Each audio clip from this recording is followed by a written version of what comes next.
मी सुधीर मुनगंटीवार यांचा सध्या rest period सुरू आहे। लवकरच त्यांना राज्याच्या राजकारणामध्ये संधी मिळेल असं वक्तव्य अशोक चव्हाणांनी केलं। जसं IPL मध्ये खेळाडू चांगला खेळला की त्याला पुढच्या मॅच करता रेस्ट दिला जातो, तसंच मुनगंटीवारांनाही रेस्ट दिलाय असं अशोक चव्हाण म्हणाले। आणि मग आजचा सत्कार सुधीर भाऊ तुमच्या जसं IPL मॅच मध्ये होतं ना की खेळाडूला काही महिने थोडा रेस्ट करावं लागते पुढची बॅटिंग करण्याकरता, तसा तुमचा रेस्ट पिरियड आहे।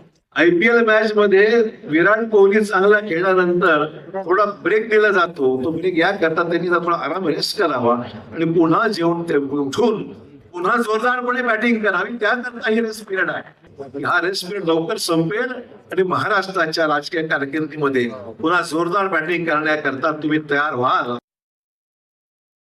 उपमुख्यमंत्री एकनाथ शिंदेंचा सत्कार झाला आणि ठाकरे गटाचे पक्षप्रमुख उद्धव ठाकरे यांनी सुद्धा यावर प्रचंड नाराजी नोंदवली आहे। नवी दिल्ली इथल्या सत्कार सोहळ्याला शरद पवार यांनी जाणं टाळलं पाहिजे होतं। त्यांच्या हस्ते झालेल्या सत्कार सोहळ्यामुळे आणि त्यांनी एकनाथ शिंदे यांच्या केलेल्या कोडकौतुकामुळे मातोश्री नाराज आहे। मातोश्रीला हे अजिबात आवडलेलं नाहीये। ठाकरे गटाच्या नेत्यांनी या संदर्भात खासदार सुप्रिया सुळे यांच्याकडेही तीव्र नाराजी नोंदवली असं कळतंय।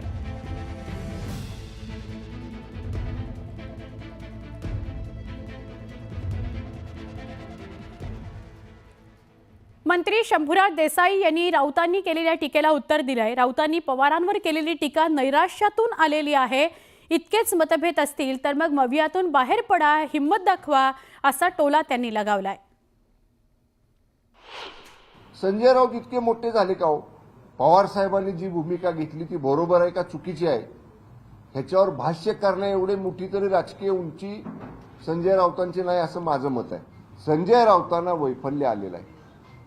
त्यांचं राजकीय स्थान महाराष्ट्राच्या राजकीय नकाशावरती खाली खाली खाली खाली जायला लागलेलं आहे आणि आता ते तळात जाणार आहे। आपलं स्वतःचं राजकीय स्थान हे संजय राऊतांनी ओळखल्यामुळं वैफल्यग्रस्त भावनेतनं वैफल्यग्रस्त मानसिकतेतनं संजय राऊतांनी हे विधान केलेलं आहे। जर राऊत म्हणतायत ना की पवार साहेबांनी आदरणीय शिंदे साहेबांचा सत्कार केलेला मला पटलेलं नाही आणि ते नको करायला पाहिजे होतं, म्हणजे पवार साहेबांनी घेतलेल्या भूमिकेपेक्षा विसंगत भूमिका राऊतांची आहे ना, मग राऊतांना म्हणावं महाविकास आघाडीतनं बाहेर पडा ना। तुम्हाला जर महाविकास आघाडीचं नेतृत्व करणाऱ्या आदरणीय पवार साहेबांची भूमिका पटत नाही ना एखाद्या इश्यूच्या बाबतीतली, तर मग महाविकास आघाडीत तुम्ही आता मी मगाशी म्हटलं तसं तुमचं उभाटाचं स्थान किती खाली गेलंय हे बघितलंय कालच्या विधानसभेच्या निवडणुकीला। पडा बाहेर, तुम्हाला नसेल भूमिका पटत तर मग बघा महाराष्ट्रात तुमची काय अवस्था होती। शंभूराज देसाईंपाठोपाठ अजूनही काही शिवसेनेच्या नेत्यांनी संजय राऊतांचा समाचार घेतला। नुसता एकनाथ शिंदे साहेबांचा सत्कार केला नाही तर एकनाथ शिंदे साहेबांचं कौतुक केलं। स्वतःचं कौतुक होत नाही, स्वतःचे सत्कार होत नाही म्हणून कदाचित हा पोटसूळ असावा। आणि दुसरा पार्ट जो आहे की साहित्य संमेलन हा दलालांचा अड्डा आहे, मला असं वाटतं का शासनाचा अपमान नाही, हा महाराष्ट्राच्या सांस्कृतिक भूमीचा अपमान आहे, महाराष्ट्राच्या साहित्यिकांचा अपमान आहे, मराठी भाषेचा अपमान आहे। आणि याच्यावर मला असं वाटतं की आता मी बोलण्यापेक्षा महाराष्ट्रातले साहित्यिकच बोलतील। त्यांच्यावर केलेली टीका मला वाटतं हे बिनडोकपणाचं लक्षण आहे। आणि मग यातून जे काही राजकारण सुरू झालंय, आता शरद पवार साहेबांनाच राजकारण कळत नाही इथपर्यंत बोलायची मजल किंवा शरद पवार साहेब काय राजकारण करतात याचा आम्हाला चांगल्या प्रकारे डाग कळतो असं बोलणं, मला वाटतं हे उभाटा गटाच्या प्रवक्त्याला ही पुन्हा असलेली आघाडीमधली धुकधुक जी आहे, खऱ्या अर्थाने महाराष्ट्राचे दुश्मन जर कोणी म्हटलं आणि शिवसेना भाजपाची युती तोडण्याचं मेन सूत्रधार जर कोणी असेल तर मी म्हणते ते संजय राऊतच आहेत। आणि म्हणून त्यांनी असे वक्तव्य करू नये। बेताल वक्तव्यामुळेच आज उभाटाची ही अवस्था झालेली आहे आणि पुरस्कार जो मिळतो तो कर्तृत्व करणाऱ्या माणसाला मिळत असतो। पवारांवर राऊतांनी केलेल्या टीकेवरून दोन्ही राष्ट्रवादी काँग्रेसच्या नेत्यांनी सुद्धा फटकारलं. एकनाथराव शिंदे साहेबांना जो पुरस्कार दिला तर तो अर्थातच महादजी शिंदेच्या मला वाटते नावाचा जो पुरस्कार होता आणि पुरस्कार कोणी द्यायचा कोणी स्वीकारायचा हा ज्यांचा त्यांचा प्रश्न असतो. आता संजय राऊतांना अद्याप तो पुरस्कार मिळाला नाही, त्यामुळे त्यांच्या मनात खंत असेल म्हणून ते बोलले. पण एकंदरीत पवार साहेब हे प्रगल्भ नेते आहेत. इतके वर्ष महाविकास आघाडीमध्ये असताना सुद्धा जर त्यांना पवार साहेबांचं वैचारिक आणि राजकीय प्रगल्भता कळली नसेल तर संजय राऊतांसारखं कोणी करंट आहे असं मी म्हणजे त्यांच्यासारखं कोणी करंट असूच शकत नाही. केवळ संजय राऊत साहेब म्हणजे संपूर्ण महाराष्ट्राचा मराठी माणूस नाही हे त्यांनाही ठाऊक आहे. आणि दुसरी महत्वाची गोष्ट की आदरणीय पवार साहेबांना जर कुणी सांगत असेल की राजकारण त्यांनाही कळतं तर मला वाटतं की हे कोणत्याही जाणत्या माणसाला कळेल की आदरणीय पवार साहेबांचा राजकारणाचा वकूफ, त्यांचा असणारा व्यासंग, कला, क्रीडा, साहित्य या सगळ्या क्षेत्रांमध्ये असणारा वावर अगदी देशाच्या राजकारणात हाताच्या बोटावर मोजण्या इतकी माणसं आहेत की ज्यांचा हा एवढा व्यासंग आहे, ज्यांचा कला, क्रीडा, साहित्यामध्ये एक वकूफ आहे. आणि त्यामुळे आदरणीय पवार साहेबांनी काय करावं हे इतरांनी सांगण्याची त्या बाबतीत आवश्यकता आहे असं मला वाटतं. मला सांगा, अरे संजय राऊत जे आहे अनेक वर्ष खासदार आहेत, एका मोठ्या पक्षाचे जे आहेत प्रवक्ते आहेत आणि एका मोठ्या वर्तमानपत्राचे सुद्धा ते कार्यकारी संपादक आहेत. त्यांना मी सांगावं किंवा त्यांच्यावर मी टिप्पणी करावी असं मला वाटत नाही.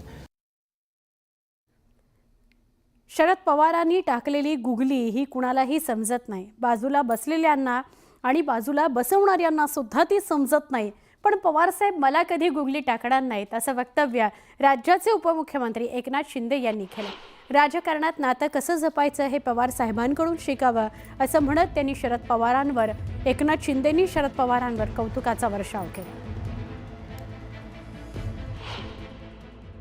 सदू शिंदे भारताचे प्रसिद्ध स्पिन बॉलर होते. त्यांची गुगली भल्या भल्यांना कळत नसे आणि कधी क्लीन बोल्ड होत असे कळायचं नाही. पवार साहेबांची देखील राजकारणातली गुगली सुद्धा अनेकांना कळत नाही. कधी कधी बाजूला बसलेल्या लोकांची किंवा बसवलेल्या लोकांची गुगली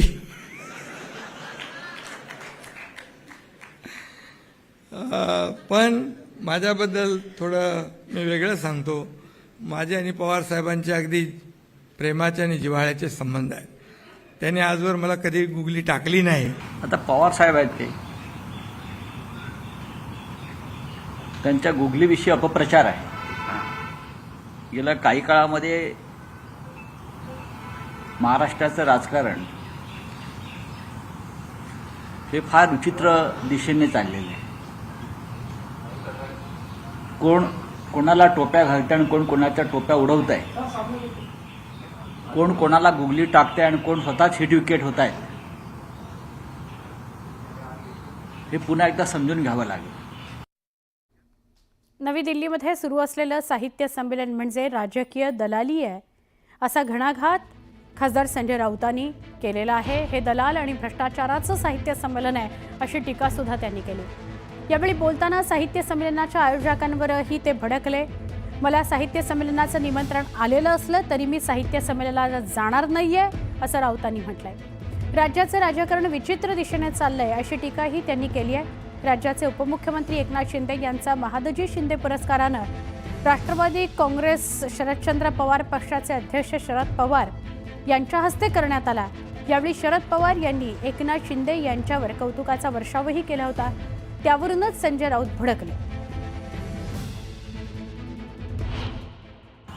दिल्लीमध्ये साहित्य संमेलन सुरू आहे असं म्हणतात. ते साहित्य संमेलन नसून ती राजकीय दलाली आहे.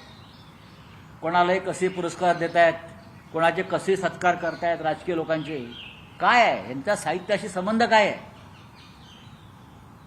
माझा आयोजकांना प्रश्न आहे, तुम्ही दिल्लीमध्ये दलाली करायला आलेला आहात का? काय तुम्ही साहित्याची सेवा करताय? कोण करताय हे संमेलन आयोजित? हा भारतीय जनता पक्षाचा एक उपद्व्याप आहे हा सगळा. इथे स्वतः महाजी शिंदे कवी होते, अभंग लिहायचे, ओव्या लिहायचे. महाराष्ट्राबद्दलची एक प्रतिमा ज्यांनी दिल्लीत येऊन तयार केली, देशभर तयार केली, तर त्यांच्या नावाचा पुरस्कार एकनाथ शिंदेंना देण्यामागे काही कारणं होती. त्यातली मी काल कारणं सभेत बोललो की ज्या साताऱ्यातनं ते आले तो सातारा तोच आहे. एकनाथ शिंदेंनी महाराष्ट्र सदन काश्मीरमध्ये बांधण्यासाठी असेल, पंजाबमध्ये बांधण्यासाठी असेल आणि ज्या प्रकारे काही कामं केली, तर आम्हाला असं वाटलं की एकनाथ शिंदेंना पुरस्कार द्यायला पाहिजे. अग्रलेखा